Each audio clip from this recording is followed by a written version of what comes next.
રામપુર નામનું એક નાનકડું ગામ હતું. તે ગામમાં રામુ નામનો એક છોકરો તેની માની સાથે રહેતો હતો. રામુના જીવનમાં તેની માના સિવાય બીજું કોઈ પણ નહોતું.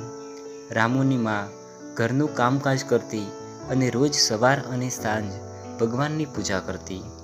રામુની માને ભગવાન પર અપાર વિશ્વાસ હતો અને તે રામુને પણ સલાહ આપતી કે ભગવાન જે પણ કરે છે તે આપણા ભલા માટે કરે છે. બસ આપણે તેની પૂજા કરવી જોઈએ અને ભગવાન પર વિશ્વાસ રાખવો જોઈએ. રામુ અને તેની માં શાંતિથી જીવન જીવતા હતા.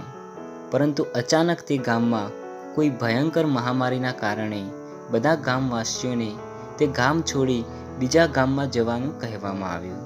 પરંતુ બીજા ગામમાં જવા માટે નદીને પાર કરીને જવાનું હતું.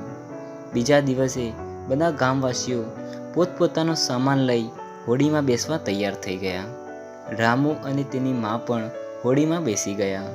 થોડા સમય પછી હોડી નદીમાં ચાલવા લાગી. પરંતુ જેવી હોડી નદીના મધ્ય ભાગમાં પહોંચી ત્યારે અચાનક વાવાઝોડું આવવા લાગ્યું અને વાવાઝોડાના કારણે હોડી ધ્રુજવા લાગી, જેથી હોડીમાં બેસેલા માણસો ગભરાઈ ગયા કે હવે આપણું શું થશે. પરંતુ રામુની મા આ બધું દ્રશ્ય શાંતિથી જોઈ રહી હતી. તેના ચહેરા પર કોઈ પણ જાતનો ડર નહોતો. આ જોઈને રામુએ તેની માને પૂછ્યું કે વાવાઝોડાના કારણે આપણી હોડી પાણીમાં ડૂબી જશે અને આપણે બધા મરી જઈશું.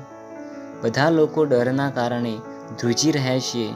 જ્યારે આવી સંકટ પરિસ્થિતિમાં પણ તારા ચહેરા પર ડરનું કોઈ પણ નિશાન નથી. શું તને ડર નથી લાગતો?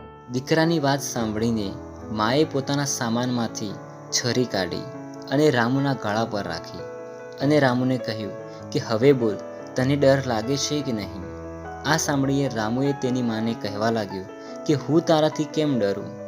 તું તો હંમેશા માટે મારું સારું જ કરે છે અને આ છરી પણ તારા હાથમાં છે, કોઈ બીજા વ્યક્તિના હાથમાં નથી. તો મારે ડરવાની શું જરૂર? ત્યારે રામુની મા રામુને સમજાવે છે કે જેમ મારા હાથમાં છરી છે તેમ આ વાવાઝોડું પણ ભગવાનના હાથમાં છે. તારા ગળા પર છરી છે છતાં પણ તને ડર નથી લાગતો, કારણ કે તને તારી મા પર વિશ્વાસ છે કે મારી મા મારું ખરાબ નહીં કરે.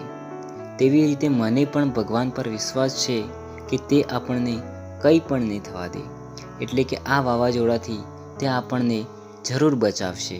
ભગવાનનો પ્રેમ દરેક માણસ માટે સમાન છે અને ભગવાન જે પણ કંઈ કરે છે તે આપણા બધા માટે સારું જ કરે છે. તો પછી ડર કઈ વાતનો? બસ આપણે સારા કર્મ કરતા રહેવું જોઈએ, ભગવાનની ભક્તિ કરવી જોઈએ અને ભગવાન પર વિશ્વાસ રાખવો જોઈએ. ભગવાન આપણી મદદ જરૂર કરશે. આજે ભલે તમારી પાસે કંઈ પણ નથી, તો તેનો અર્થ એ નથી કે ભવિષ્યમાં પણ તમારી પાસે કંઈ નહીં હોય. બસ આપણે આપણું કર્મ કરતા રહેવું જોઈએ અને ભગવાન પર વિશ્વાસ રાખવો જોઈએ.